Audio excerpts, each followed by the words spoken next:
today. I have lots of buttons today. John's got a lot of buttons today. I'm Cinnamon Cooney. I'm your art Sherpa, and we have a big art quest today all about creativity. On the mic is my fabulous husband, John, and he's not only going to be the Sherpa tracker today, but he's going to be a general artist tracker, and he's going to be kind of taking the lead on this fabulous quest. Take it over, John. Oh my gosh, I am so nervous. We have guests with us today. And I have, in addition to it's so funny, I've got other screens so I can see them all dancing, getting ready on the other screen. I'm excited. So we have 3 wonderful guests with us today that are coming in for this art quest with our wonderful Sherpa to help answer some questions for our audience. And we have a whole whack of our community joining us in the community, joining out here in chat today. Room's filling up right now. So I'll start out and say that we've got 3 guests with us today. Chuck Carson, Angela Anderson, and Lindsay Weirich. And so I'm going to go ahead and pull them up here while I'm introducing everyone, just so that we don't have to keep them in the back much longer. But let me see if I can do this. There they are. So up there right at the top, you'll see that's Lindsay Weirich. And I'll go and well, since she's up first, I'll start with her. She's got over 1,200 art and craft videos on YouTube. She's a published author with numerous articles, an established teacher, and renowned blogger. Lindsay is an expert of navigating the world of art in a modern digital age, and you can literally find a video on just about anything you're looking for on her channel. Every kind of art and craft video, art supply, painting, and even business tips for artists. So we'll have to give her a little clap. So then over there also we have Angela Anderson.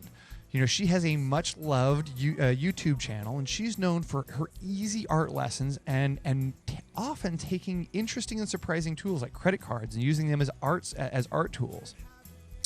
She does regular live tutorials and broadcasts here on YouTube, and her fine artwork is represented in galleries and collected by business and patrons across the United States. And this is something that I didn't know that I thought was really cool, is that she was selected for inclusion in the 2009 Arkansas Artist Calendar, published by the Governor's Mansion Association. And one of her paintings now hangs in the UAMS Winthrop P. Rockefeller Cancer Institute in Little Rock, Arkansas. So I thought that was pretty cool. She also teaches classes and workshops there.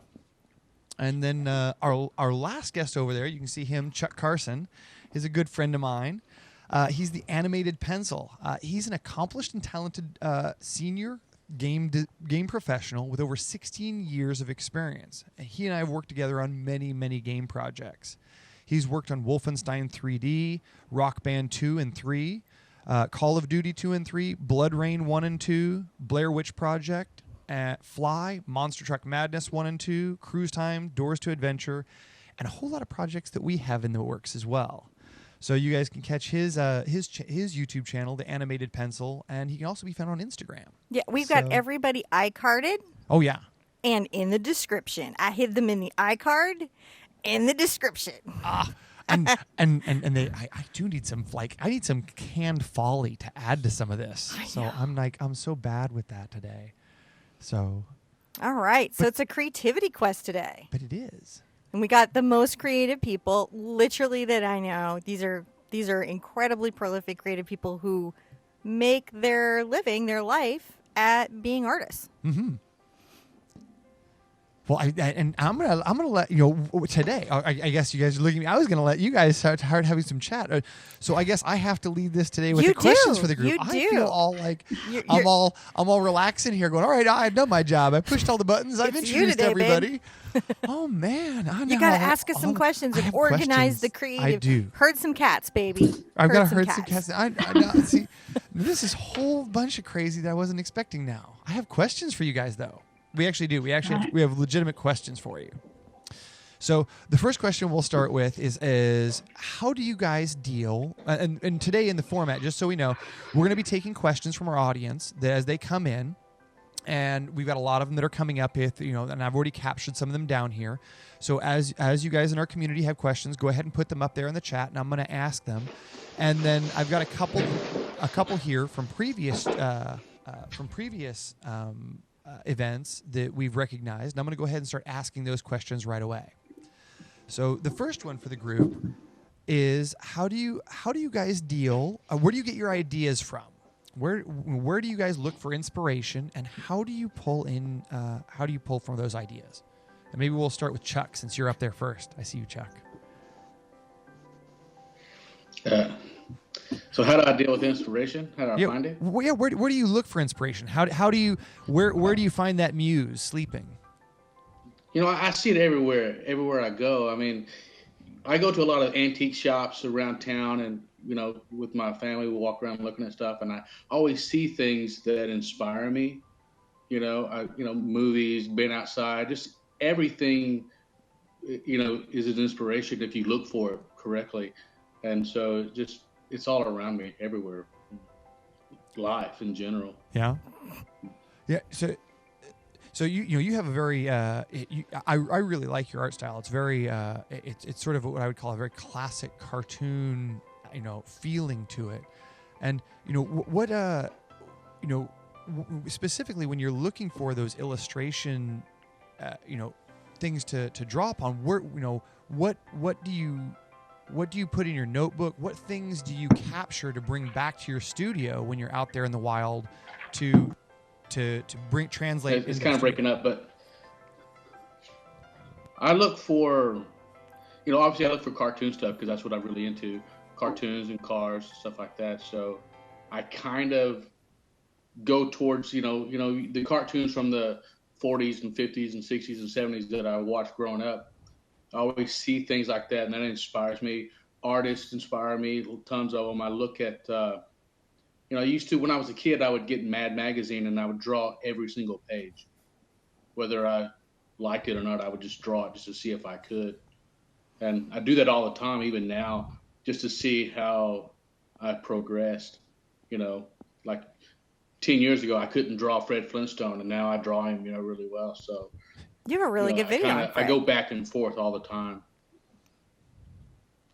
Cool. Well, I mean, what about the rest of you guys? You wanna add that? Lindsay? Yeah. Lindsay. I can't. Hello, everybody.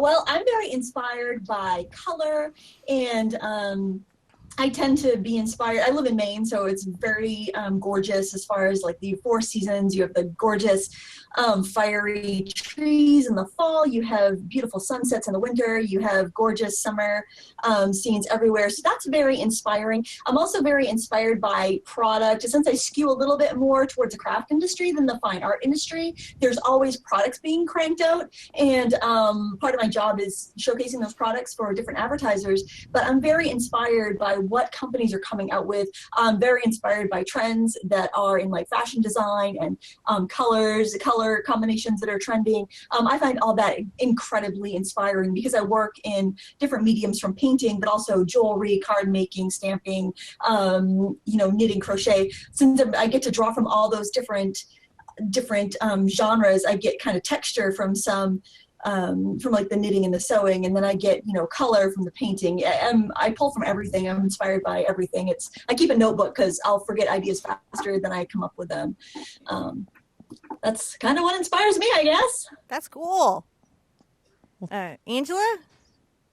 I'm pretty much the same. I try to kind of keep my eyes open wherever I go, and just nature. I've done lots of paintings off of things that I've, photographs that I've taken out on walks, or just, I also like to kind of visit art museums and just see the kind of things that I like there, and those really inspire me. I like to get up close and kind of figure out how they did it, see what colors they used underneath, and, I don't know, really dig deep and figure out how my favorite paintings were done, and then kind of try to use that in my art. So, yeah, but I definitely just kind of keep my eyes open at all times. And I like to kind of also have a challenge, so sometimes it's nice to have like when we do themed events and things like that, that really sparks my creativity a lot.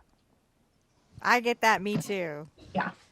For me, I have what I like to call a combo of art DNA. I always refer to it as my art DNA, which is when I was coming up as a creative person as a kid, it was during the Southwest art movement. So I was excited by artists like R.C. Gorman and Pulvita Concho and Pena. and O'Keefe and all of that kind of horse, Southwest, those colors. And then now, as I create, I'm always looking at things like Pinterest and Etsy for like what's trending, what's interesting, but I will see elements of that DNA seep into everything that I do. I've noticed it has never actually completely exited. So I always like to think it's like what I imprinted on as a kid, and I think I heard some of that from Chuck, but modernized by what I'm seeing now, what I'm excited about now. Like, you'll see colors that are everywhere, designs that are everywhere, and then you think to yourself, well, what could I add to that conversation that these artists are having, and how would I add it? And then, you see that happening. So that's what it is for me. Well, I have to say, everybody out here is giving me a little bit of a hard time because I didn't give you a very good intro. Oh, y'all know who I am. I'm Sherpa. You tuned in here. You know who the Sherpa is. She's a crazy lady with the hats who likes to talk a lot and paint some paintings and occasionally go on rants about how we're all worthy of being able to paint. Yeah, that pretty much sums it up. Yeah. So you know who we are, and I'm the guy who pushes the buttons and forgets to do all the stuff in the right order. So it should be no surprise that this is not quite going according to schedule. I wrote down a plan. You did. I have notes. I wrote a plan, and the notes I didn't follow them well. But there were notes. I'm just saying, owning on this one, I gave notes. But I pushed most of the buttons properly. Other than that weird little pop in. Shh. So do we have another question for our fanciful artists? They want me to get straight to some game questions, but we have 187 people in here cheering on the questions right now. So everyone's really excited to see this going on right now. Oh, and wow. It just keeps Thursday keeps filling at 11 a.m. Thank you for showing up. So yeah, what I'm going to do is I'm going to ask you guys the next question, and I'm going to go on. I got some others that are gathering here in the chat. Okay. But we're going to start with, and I'll throw this out to the group, Sam, and I'll let you sort of sort this through for everyone. It's how do you deal with artist block? Ooh, I'm going to throw this one out to Angela first. My buddy Angela, how do you deal with artist block? Well, I mean, I did think about this because you told me this was going to be one of the questions. And I thought about some of the times that I've kind of not been either like burned out or just kind of tired of what I've been doing in the past. And one of the things that really sparks me to do something is to learn something new. That's kind of what I've done in the past. So kind of push through and just learn something new. I kind of went through this a few years ago in my fine art business, and I was kind of done with what I had been doing, and I wanted something new. So I learned a little bit of mixed media, and I started using that in my art, and that just like the creativity went wild after that, So, that really helped me a lot to kind of push through that block that I was having. It's just kind of learn something new, get some new excitement in there, I agree with that. Yeah. That's really good. Lindsay, do you ever, I can't even imagine Lindsay gets artist block, but if you did, how would you deal with it? Yeah, I don't have time for artist block, quite frankly. I keep a to-do list about a mile long, and I keep a calendar, and I'm constantly feeding things from the to-do list into the calendar. And I honestly, I don't have time to get blocked. I've got to kind of push through. If I'm not feeling it, I still push through because you'll eventually get there. You got to fake it till you make it, they say. And with arts is no different. You got to just keep pushing until the spark happens. No muse is going to flutter down and sprinkle you with their magic painting juice. You have to, it's going to find you at the easel. You've got to get up, you got to put your smock on, whether you feel like it or not, and you got to paint. And it'll find you. You may make a lot of junk, but you'll eventually get there. So you just got to do it. You just got to push yourself. So I think Nike needs to sponsor your next video. Just do it. Just do it with Lindsay. Chuck, you're kind of probably in the don't have time for artist block camp, but if you were to have it, how would you deal with it? I don't know if Chuck is on a delay or... He's always just staring off into space. All I can tell you is Chuck is one of the happiest, most prolific artists I know. John is going to text him. I'll see if we may. All right, I'll answer it while Chuck is catching up to us. I can't hear you. Oh, okay. You can't hear me? Well, it breaks up when you're. Artist block. How do you deal with it? Well, there's a couple of things that I do.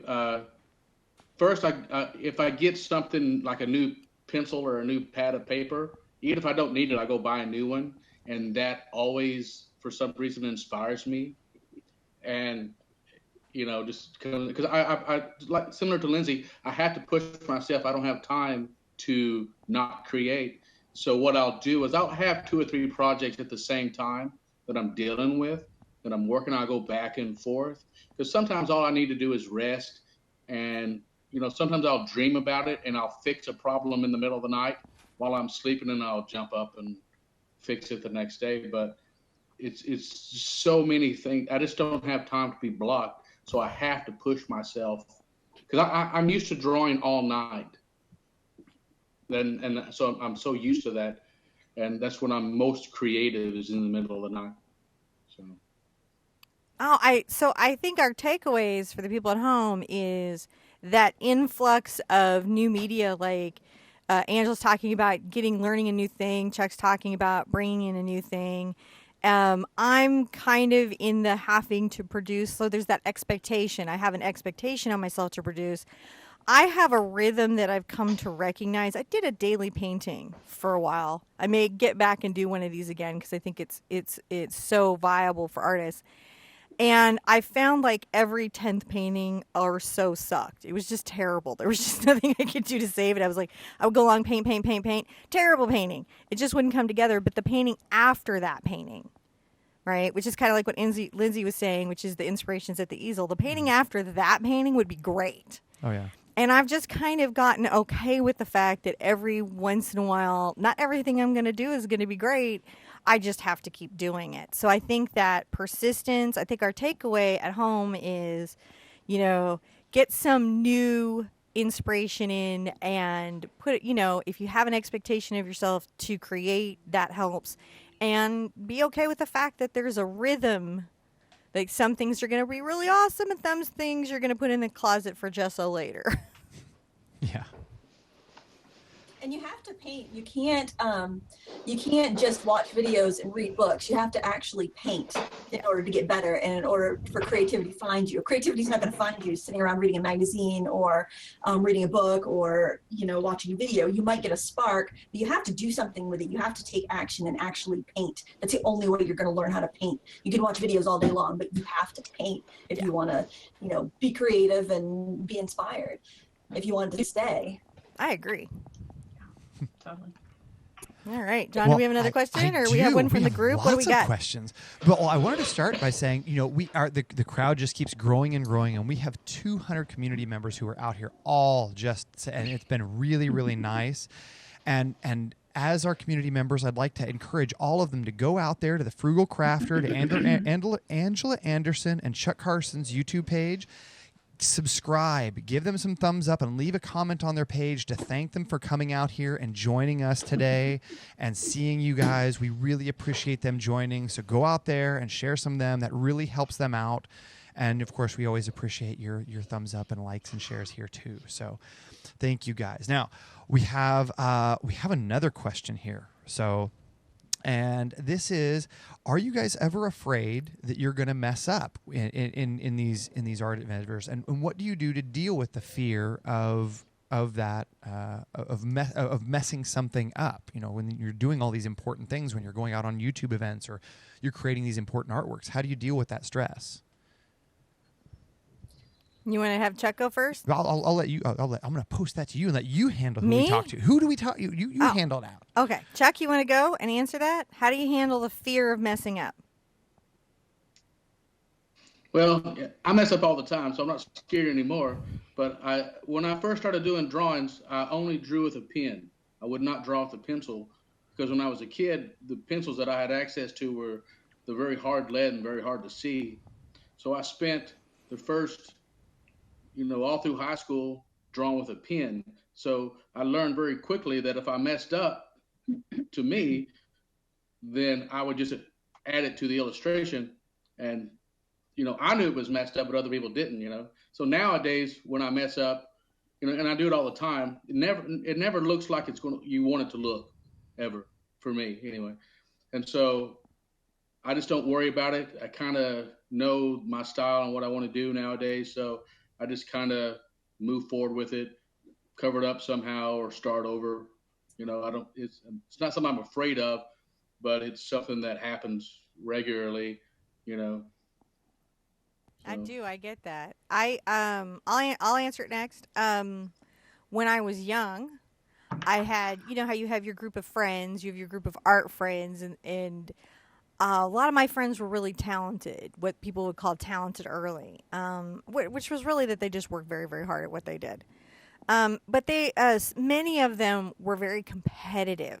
There was this era in my art experience that was highly competitive, and there was sort of a succeed, fail thing, and you were always having to come and show out with your piece. And I used to really, really at that time have a lot of anxiety about messing up, about not nailing a perspective or not being able to express a technique, showing it to my group of friends and, you know, getting negativity back. And there's always kind of a little bit of that in some areas of the art world.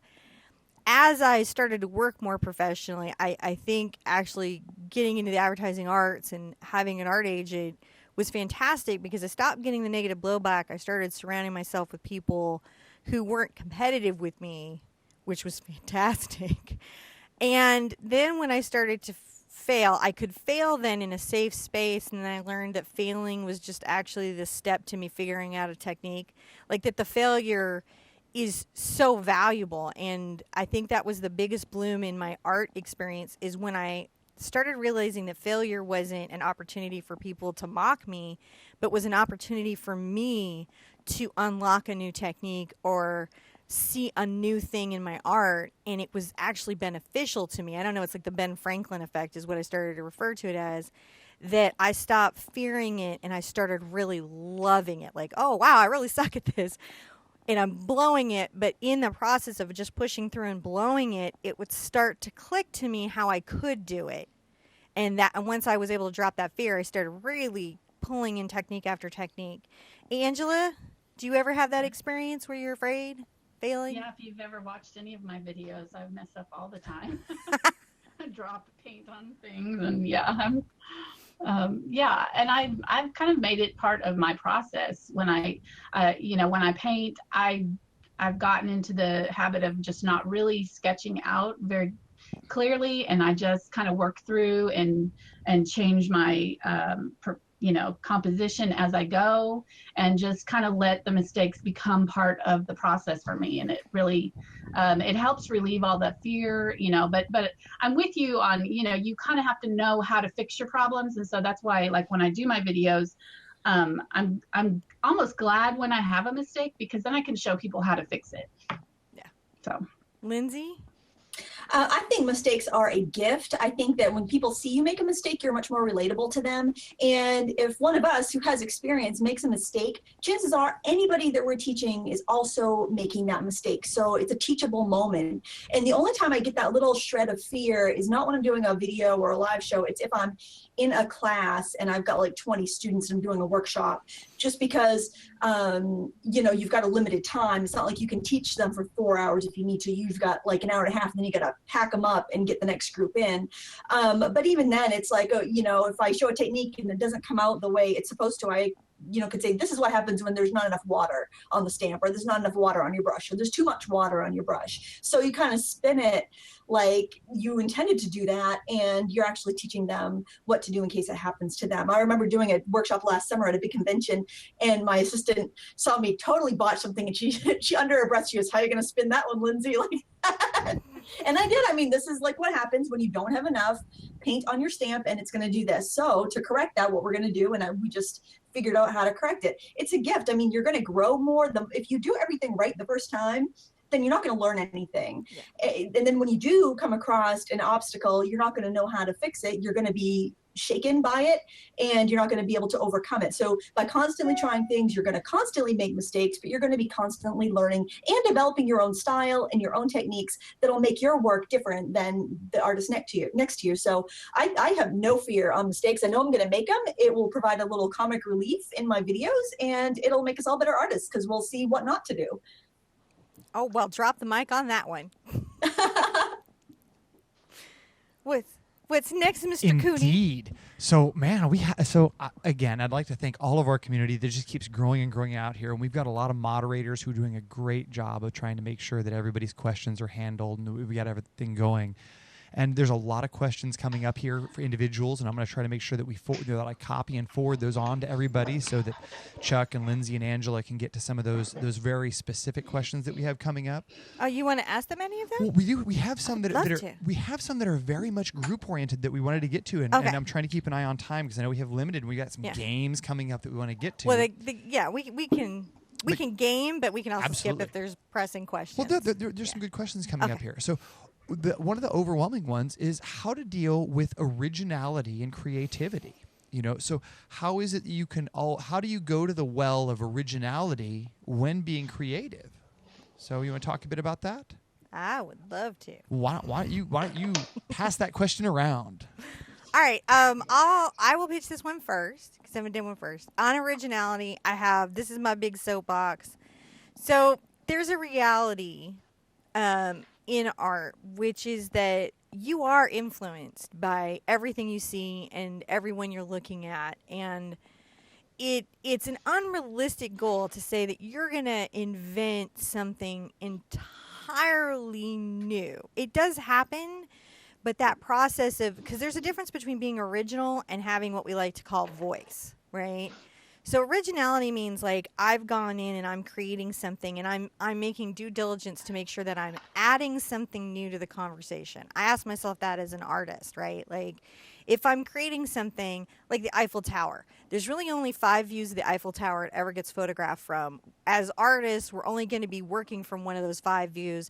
If the Eiffel Tower is really hot as a subject matter, it's challenging then to do something that's just like the completely fresh. But I do try to make sure, am I telling a story that doesn't pull too much from somebody else's painting and is somewhat adding to the conversation artistically about how I feel about the Eiffel Tower? Am I putting it through my own filter, or am I just regurgitating what somebody else does? Whereas voice is something like where you see somebody like Chuck Close or somebody, and nobody on planet Earth paints like them. And voice is a whole different process. So I think sometimes as artists we confuse having artistic voice, which is a completely unique way of creating art. Andy Goldsworthy, completely unique way of creating art, versus I'm creating original, fresh product that's not a copy of somebody else. That's my soapbox. So soapbox away. I'm going to say, Lindsay. No, and I was paying attention to the chat. I think what the question is being, how do you find your own originality? The uniqueness in the originality, because it's so easy to create something that can be derivative right now because there's so many creative people in the market. How do you find your own originality? I think you have to approach whatever you're making with your own personality, and it could be through your color choices, through your texture choices, through the medium that you're using.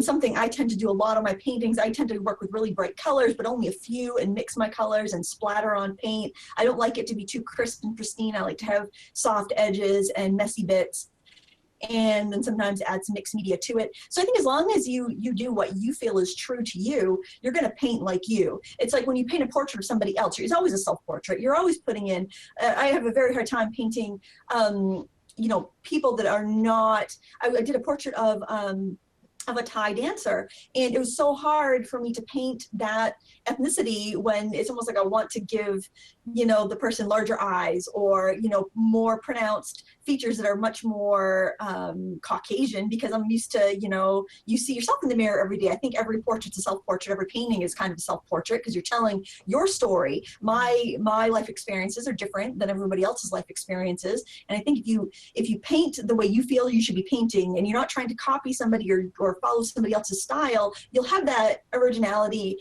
intrinsically, but there's a lot of copying you have to do until you have the visual vocabulary to paint in your own style. So I don't think you should be worrying about being original right off the bat. Trace a picture if you want to, copy a painting if you want to. Learn by copying, because then you'll build your vocabulary so that you can write your own story. It's the same thing, except we learn how to write when we're in kindergarten. We learn how to read when we're in kindergarten, and we keep practicing and practicing and practicing so we can then write as we get older. But very few people learn to draw and keep practicing. It's just like anything else. It's like driving a car. You have to learn how to do it. It's a skill. And then you'll be able to use your own voice once you've mastered kind of the baseline and you've learned from the other masters, and you can go forth with your own voice. Brilliant. I love it. Yeah, it's not like they ask us to invent a language so we could learn to write, but they ask artists to invent art, like from birth, invent it from scratch. We're not going to show you anything. Chuck, you have this issue, I know, in the gaming industry. I don't know if you can hear me, because you have to, create the entire look of a game, and you've got to create something, especially if you're a lead that looks different than everything else out there. How do you handle, in the limitations of being a video game artist and as an artist in general, how do you handle originality? We may have to type questions to Chuck. Not sure. Are you asking me a question? Yeah. Yes, we are, Chuck, about being original. Well, to be original, obviously, what happens for me, for example, is I spent my whole entire life drawing illustrations of other people's characters. So when I created my own characters, it was I had to find my own style. And once I did that, it opened up. Even when I'm drawing, like, I do the Fred Flintstone stuff, and it looks like Fred Flintstone. If I drew him in the style that I like to draw, it wouldn't look like Fred Flintstone. But it still looks pretty good. It's just that no one would recognize it.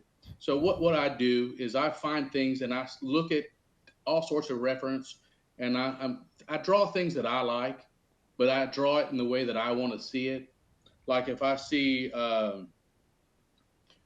for Fred Flintstone, for example, I create my own set of characters in that time frame. They don't look nothing like Fred and Barney, but they do look pretty cool. And so for me, it's just basically anytime I see art that I like, I try to mimic it. I try to first create it like it looks, just so for myself to know I can draw. Because sometimes people are like, yeah, you can draw your own stuff pretty good, but can you draw somebody else's stuff? And I'm not sure why that is, but every time I draw something for people, they're like, yeah, you're pretty good, but can you draw Snoopy? Okay. I think that's the gaming industry. Basically, I think that's the gaming industry too. So I get a lot of that. Well, there was an interesting question that came up that sort of relates to that. And I wanted to see, so Sky was asking, if you're painting or drawing or creating something that already exists, right? But you want to make it but you're making it your own creatively. Is that stealing or copying, or is that original? I'll let you repeat that, Cinnamon. So I will. I'm actually going to punch that over to Angela, and that's put Angela in the hot seat. Okay. But that's something that, she and I would have to deal with as YouTubers a lot. And so you want to take that, Angela? So the question is, how do you take something and make it your own? Yeah, so you're taking somebody else's painting, you want to make it your own. When is that copying, and when does that stop being copying? Well, I mean, if you're trying to represent it exactly as it was painted, then that's copying. If you're taking the maybe color scheme and doing your own thing with it, or you're taking the subject matter and you're doing your own thing with it, or there's ways of using an inspiration, but you're changing it and making it your own by either changing the color or the subject or something like that. And that's where I've done that in a couple of my videos where I've taken inspiration from actual artworks and done a little kid version of it, something that I taught my kids class, so that they could kind of feel proud of doing something that was a real artwork. And yeah, so in those cases I've used things like instead of a paintbrush we'll use a Q-tip, or I don't know, that there's just ways of kind of making it your own. So Well, I think did I answer that right? I don't yeah, know. I feel like you did. I think fan art, because we just did that fan art piece for the Right. Disney princesses. This is because you have to look into this. So fair use is an interesting thing because it talks about when it is fair use. In other words, I'm taking Moana or Cinderella or some character which is owned by Disney, but I, as a fine artist, because this is this is an iconic image, want to revisit that maybe in a creative way. I then start dipping my toe into something they like to call fair use. And what they are generally looking for is the work transformative, right? Like, am I visiting that in a way that creates a transformative discussion about it? And fan artists, like a lot of the comic marker artists that you're seeing out there, a lot of fan artists at the comic conventions, they have to walk that line because they're painting Harley Quinn. But they're always trying to paint Harley Quinn in a way that's fresh. They're trying to say something new about her. And it's an interesting kind of sticky territory because, you know, you're always sort of up to how the intellectual property holder protects their rights, right? So like Mickey is pretty protected. So you got to be way in the fine art category making some really kind of cultural, interesting statements. Or Barbie. Way back, I don't know if you guys remember the artist that did all the stuff on Barbie and the Mattel company wasn't happy about it. But the work was deemed fair use because what the artist did was considered so transformative and it created an elevated conversation on the topic and related to that. Mm-hmm. So if you kind of, even at any level, when you're looking at an artist and you're inspired by what they did and you want to put your own voice into it, I know, like, I love Lawson. I can't afford a Lawson to save. You know what I mean? I can't even afford 1 square inch of a Lawson painting, but I love the idea of animals below the water and above. I might take his idea and then process it through my filter, paint a painting for my own use, right? Mm-hmm. And it's not going to be necessarily like an exact his 3 whales here and stuff like that, but definitely I'm inspired by him as soon as I stick the whales under the water and have the space scene above and some little surfer out there with the sunset. You're in his wheelhouse. I'm in his wheelhouse, but maybe I don't copy his exact image. Right? So it's that interesting thing, you know, how we as artists, everyone likes to quote "still like an artist," but that's sort of what we do as artists, I think. So it's very interesting to say, you know, one thing is sort of you transform something versus you know, if you know, versus revisit something. Yeah, like we definitely just replicated La Belle Dame Merci and The Kiss. Those are just replicas. Yeah. And I would never put my name at the bottom and like, yeah, scratch out Dickacy, put my name there. That's definitely about replicating a Dickacy and learning as a student about that type of artwork. But even in that, you did a huge transformation with that. You had a huge different colors that palette. Wouldn't even be considered transformative. I would consider it transformative if I went back to that painting and I said, no, this is a glitter boy. Let's take this to Warcraft or something, and I'm going to change this up. And he's a cyber knight, right? Yeah. And she's a magic user, and I transform the landscape, and it's definitely still based in that Dickacy painting, but I've put it through my geek filter. And even then, it's a parody. Yeah, because it's parody, and so I'm covered under fair use. I have then done a transformative parody, and I'm covered under fair use, and that's kind of like. That's sort of what we're always trying to do as artists is like, I mash up all the time. I'm trying to push it through my geek filter, right? I don't know. Lindsay, how do you handle that? Well, I won't touch fan art with a 10-foot pole because it's derivative work. And as much as I'd love to, you know, paint a TARDIS, I'm in the wrong. If there's ever anything that comes up, there's no way that would have come out of me without being a Doctor Who fan. Yep. It's just like I'm not going to do a how to draw Olaf from Frozen video because I'm in the wrong. If Disney wants to say, and hey, Chuck and I both done a TARDIS. Money from that video, I'm in the wrong. Yeah. So I think it depends on intent. If you are using, like, I used to work doing commercial illustration, and there would always be the illustrators, they would say, okay, Frozen's really popular, do something like Frozen. So make these characters that are obviously derivative of these other characters and hope you don't get caught. They were always like Star Wars inspired, you know, clip arts. And even though they were done really cutesy with these big-eyed, you know, adorable little characters, they're still derivative. And these artists that are doing these are still still in the wrong because, first of all, you're just making them in these to look like these famous characters so you can sell clip art. And so other companies can do these party packs with them and whatnot.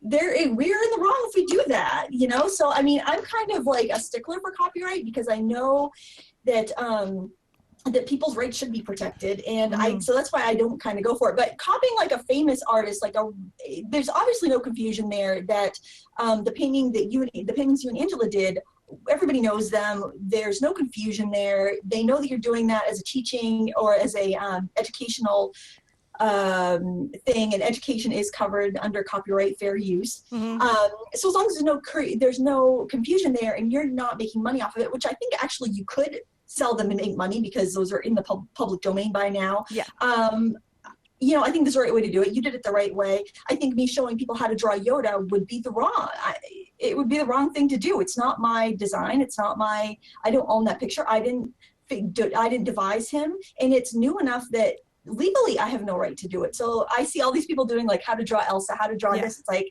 how are you guys not getting shut down or getting all your money taken away by Disney? Because if I was Disney, I'd be like, you're done. So here's how they would look at this, because I have some friends over in this area. So Marvel has an actual internal corporate policy that they look at when they're on the Comic-Con floor, right?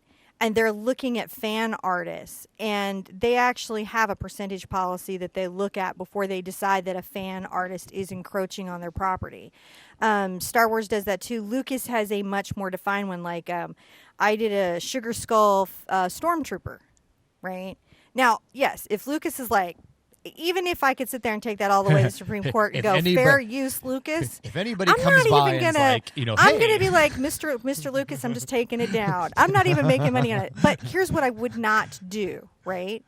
I would not make prints. No. I would not make reproductions. You wouldn't see my stuff on a T-shirt. Certainly wouldn't claim it. Yeah, I definitely am going to be way far in and here's the thing. Lindsay brings up a good point. Fair use only protects you per judge. So you've got to be able to go to court, right? You've got to be able to take your lawyers and go to court and have the discussion, and you are literally judge by judge because the language on that law is loose. But companies like Blizzard also have a really generous fair, You fan can art always policy. go to a company. When we went to Disney, we wrote them and talked about the project, the Big Eye project. You can always go to a company and contact them if you're going to be using their IP. If I'm going to work with, if I'm going to use a famous photographer's artwork, I am absolutely 100% of the time going to talk to them and get their permission 100% of the time to use what they've got, or I'm going to use Paint My Photo. It's why I was so excited when Lindsay shared that. And that's just something you have to think about that. Because Chuck has done an Olaf and I've done a TARDIS, and we have those how to paint that videos, but we aren't creating confusion in the market. And there is an absolute provision under fair use for teaching in a not-for-profit capacity or for educational purposes. But that law is a U.S.-based law. So understand, sometimes our copyright laws do not apply in India at all, or in other countries, or in China. They have their own laws, and they might not recognize our property laws. That's something I think artists sometimes don't understand is this is for U.S. court systems only. So, but Lindsay's right. Her side is the very safest. And frankly, you guys, if Mr. Lucas wrote me and told me to take it down, I'd be so excited. Everybody out here is really, I got a letter from George Lucas. Well, what a bummer it would be, though, to if that How to Draw Olaf video got 1 million views and it's bringing you in thousands of dollars on AdSense, and then to have, to say, we're going to claim that and we'll just take those royalties and that will be ours, and they have full right to do that. So, or if you get noticed and somebody wants to publish something you've done in a book or a magazine and you can't, you can't. It's a derivative thing. I mean, that would be such a bummer to get noticed and then not be able to use your work because of that. And fan art. I'm square, and there are hundreds of people doing, probably thousands of people doing how to draw famous characters, and that's fine. But for me, that's one of those keep me up at night type, Well, copyright and you wouldn't worries. be able to take it anywhere and monetize it in any way. It doesn't belong to you. And I mean, like, girlfriend, I tell you right now, I could do a Rocky Horror Picture Show, big set of red lips. It could happen. It might come out of me. I might geek out. It might happen. But I can't take those anywhere and sell them. Yeah, we can't do anything with that. They just exist in this sort of weird nebulous universe of just here for fun and has no business opportunities. And it is risky. And there's a really good 4-hour lecture on this from the Marvel guys where they're just like, they're kind of like, yeah, we put up with you, but we could come crush you anytime we feel like it. But we Absolutely. don't. But we could. Same thing with music, using music in our videos. I mean, I am such a stickler for, the licenses of the music that I use and making sure that I have it at the point that I downloaded it and I have backups so nobody can say, well, I changed my mind. That's not going to be, Yep. you're at their mercy. Anytime you're using content that's not 100% yours, you're at the mercy of the whoever you're deriving it from. So we all need to be aware of that if you want to do it professionally. If you're just painting to learn for your own enjoyment, for something to hang over the couch, I mean, do what you want to do. That's fine. But the minute you think you might want to make prints or make some money on that, then you've got to be really, aware. Or show it in a gallery or sell it. Yeah. Yeah. You've really, you're now in that. Well, our community has jumped up here. We got like about 240 people out here. And a lot of them, I have to say thank you to Lindsay. There's been a lot of people really appreciated your comments. And Angela, you guys, Chuck, this last round here, there's been a lot of questions about how to find that inspiration, where the line is there. So I think that all of these voices have really helped. There's been a lot of dialogue about that. So it's a dialogue. I think as artists, we could have more. Like literally, we could have a panel of 20 artists and talk about copyright and fair use. And when you're, where you are with that, because you got to remember Dean Koontz got sued. Dean Koontz got sued and lost because he was using that. Well, I've transformed it 30%. That's not a real rule. Just so y'all know, changing 3 things 30%. That's a made up rule. That's like the urban myth of art. You cannot take that guy's photograph, cast it in bronze, and saying I transformed it. No, if you look at something, if you can still identify Garfield as Garfield, it's Garfield. Yeah. Doesn't matter if he's in front of spaghetti or you take his stripes out or paint him purple. If it's Garfield, it's Garfield. Yeah. Yeah. People were like, So if it looks like, if a jury or the judge thinks it looks like Garfield, I think the last Supreme Court justice that ruled on it said it's like pornography. You know it when you see it. Anytime they do something like you know it when you see it, you're down to a judge by judge, jury by jury. And it's if they look at it and they recognize it and they think that it's if the artist copyrighted it, which you gotta believe that Marvel and Disney and all of these places do, then damages can occur against you. Like they can get legal fees, they can get all kinds of expanded fees. Which, if Lindsay was in illustration, she's highly aware of. copyright your work. Copyright your work. Actually, I'm getting into the copyright thing right now, trying to figure out if I'm going to batch or individual or how I'm going to do that. So you should. With all the people ripping you off and the super paints, you should definitely get some protection there. I got to do a video where I Google myself. It's highly entertaining.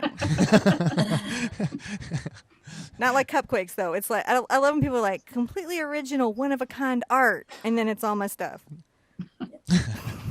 That's okay. But now, okay, so like just to be clear to my community, and I'm sure Lindsay might want to say this to her and Angela, I have a use policy on my community that allows you guys to paint the works that we do here for personal use, right? And I personally, if you've got a friend who wants to buy a painting, woohoo! Yeah. Friends or family, definitely buy a painting. I'm okay with that. If you're showing in a public space or online in some way, we ask for attribution. right? And then we have a no commercial use, which is what Lindsay was referring to, without a license. You'd have to get a license from me for a commercial venture. But as teachers, we have use policies, and unless you see a Creative Commons license on a YouTube video, you may want to check different YouTubers' use policies before going bananas with their stuff. Even though they're teaching it on YouTube, it doesn't necessarily mean it's open domain for somebody to just No, not at all. do whatever. So if Lindsay wants to, I know you have a use policy and Angela has a use policy. My use policy is pretty liberal. I let people, my only restriction is publication. I ask that they don't publish it because I also send my work to magazines and get them published. But if they want to teach it in a class, if they want to sell in a craft fair, I'm fine with that. Because I know people are going to do it anyway, so you might as well grant some permissions. And I just, I just want to be the first rates on publishing because it's my work. I mean, I've seen people though, what I don't like, I've seen people take my thumbnails and put them in their shop saying, original painting, buy this. I'm like, but my signature is on that, for goodness sakes. It's not even the size that I painted it in. And so you have to usually send them to cease and desist. And I've never had a problem with people removing them, but do a reverse image search sometimes on your paintings. That's very telling. You find some and then sometimes I just find some stuff that people have painted from my tutorials, and that's a real kick to see. I like seeing that, or blogs about it or whatever, where somebody's talking. Yeah, that's cool. Angela, what's your use policy? Yeah, mine's the same as yours, Cinnamon. I just don't like.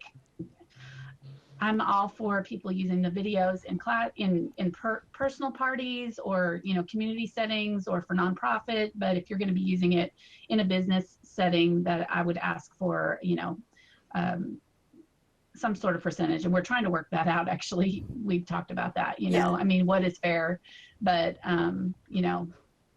if they're making money off of it, I feel like at least a little portion of that maybe, but should come back to the artist. But I don't know if that's actually going to happen. I've had talks with some people about using my videos in their classes, but I've never seen a cent from it. So I don't know if they went on to use them or not, or what happened, but and I have seen things sold from my videos on Etsy, but I don't know, that to me is different. I mean, it's these bigger businesses that would be the problem for me.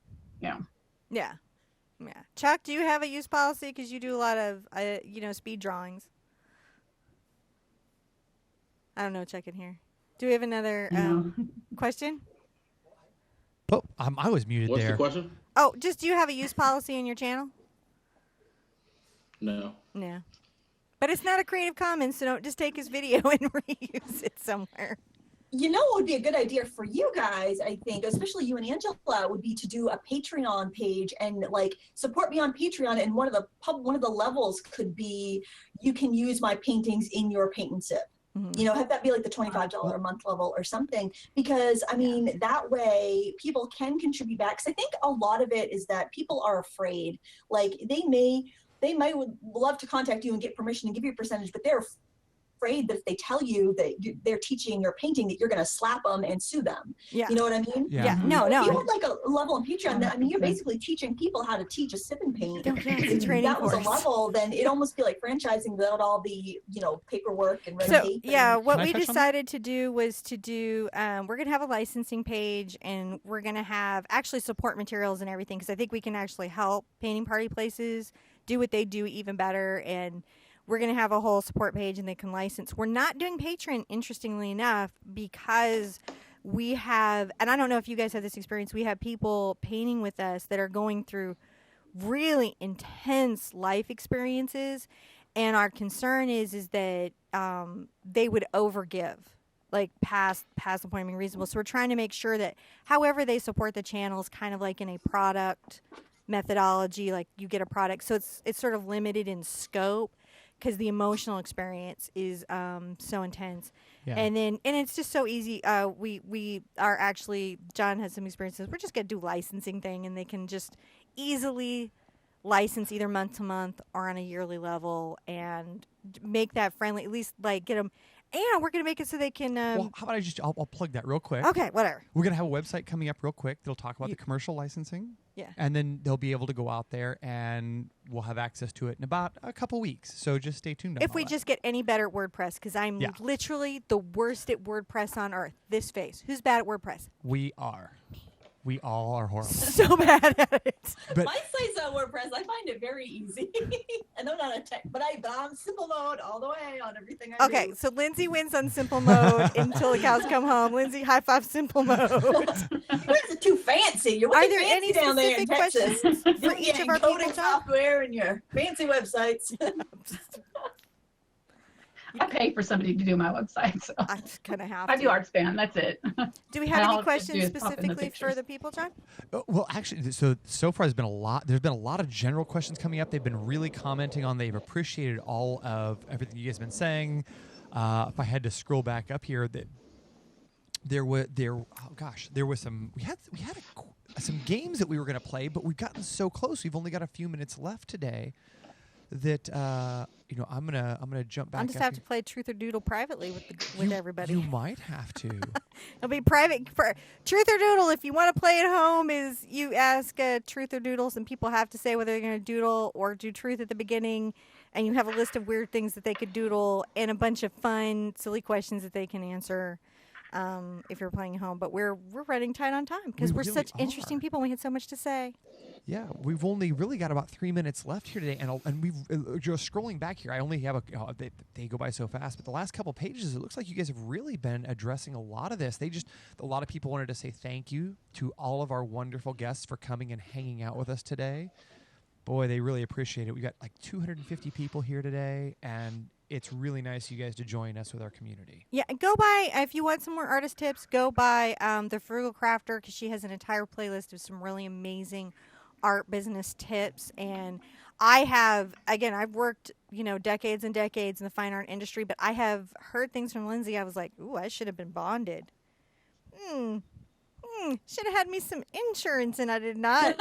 Ooh, dance through the raindrops on that one. So there's really good tips that she has. If you look at her CV, I like to look at people's CVs and LinkedIn page. It's really I was impressed by your CV. I was like, wow, that girl's published a lot. So go by and check out her blog and her YouTube channel. Go by and check out Chuck Carson. He has a really amazing Instagram account with lots of daily doodles, and he does a lot of fun projects on his YouTube page. He creates the look of the Sherpa. If you're wondering like where the look of the little cartoon Sherpa came from, that is all Chuck Carson. And he's working on a coloring book, got some stuff coming out soon. And of course, Miss Angela Anderson, who has, her YouTube videos. They're like the how to paint YouTube videos, and who knows what crazy materials she's going to be using next in an upcoming lesson. Because she's always like, what could we do? Do you guys have anything coming up? Angela, do you have anything coming up you'd like to announce? Well, I'm going to be working on my Downton Abbey long version. So that's what I'm going to be doing. Hopefully get it up by Friday. We'll see. That's a lesson you learn as a YouTuber. It's like a 3-hour video, and I painted it as a fine art video, and then the community, when I put out the short version, asked for the long version, and so now I'm going to have to dub the whole thing because I didn't talk during the video when I was filming it. So that'll be interesting. But yes, I'm excited about that. That'll be fun. I'm looking forward to that. Chuck, do you have anything coming up? I'm just working on some other videos that nothing in particular that I can share yet, but You're always cooking something up. soon. And Lindsay, do you have anything exciting coming up? Well, videos every single day on my YouTube channel. We got some quick tips. We got some painting tutorials. We got crafting. We've got scrapbooking, paper crafting, stamping, you name it. All kinds of stuff, and almost 1,300 for you to look back at if you are looking for something a little bit different. If you're going to be in New England in June, I will be teaching at the Heirloom Paper Arts Festival on June 3rd. And if you follow me on my blog, join my mailing list, and I will send out a email when the classes are open for registration. They filled up really quick last year. I had 2 packed classes, 20 people in each class. It was so much fun, and I don't want any of my regulars to miss out. So make sure you hop over to my website, The Frugal Crafter, sign up for my mailing list, and you won't miss out on that announcement, because I kind of send that to the mailing list more than just the blog, because I want to really make sure I get the people that are interested No, in you have taking a the gorgeous workshops. blog. It's a gorgeous blog. I'm like, this is Thank a you. really active, well thought out blog. So Simple mode, baby. I'm not in simple mode in anything, so my life is chaos. So there's good advice from Lindsay. Keep it simple. My dad used to Pick say, a keep it simple. template. Keep it simple. You're also on The Creators, aren't you still? Oh, yes. Yes, on the Video Creators channel, if you are a YouTuber and you're trying to go full-time or make a little more money on your YouTube channel, over at Video Creators, youtube.com/video creators. Tuesdays, there is a Video Entrepreneurs live show. All the past shows are archived. You can watch them, or you can catch us live Tuesday at 11:30 Eastern Time. And yeah, we kind of go through the struggles that we have as video creators, especially like YouTubers that do the DIY thing, where we have like a lot more subscribers than we do viewers on any given video, kind of how to overcome that, overcome creativity block, overcome time management problems, all of that stuff. So if you've ever been curious about behind the scenes on YouTube, check that out. It's certainly eye-opening and very informative. I know Angela and I watch. Oh, and be sure and check out, Angela's got a group on Facebook, Thankful Art, and we also have the super group, Angeloony, where she and I got goofy and made a group. So you can, every once in a while, she and I do a project. Those are awesome. So fun. Based on what we're doing. And oh my gosh, thank you for coming today. Thank you guys for coming today. Thank you, Angela. Thank you, Chuck. Thank you, Lindsay. And thank you, everybody. We all would like to see you at the easels really soon. Come hang out with all of us. Bye-bye. Bye. Bye.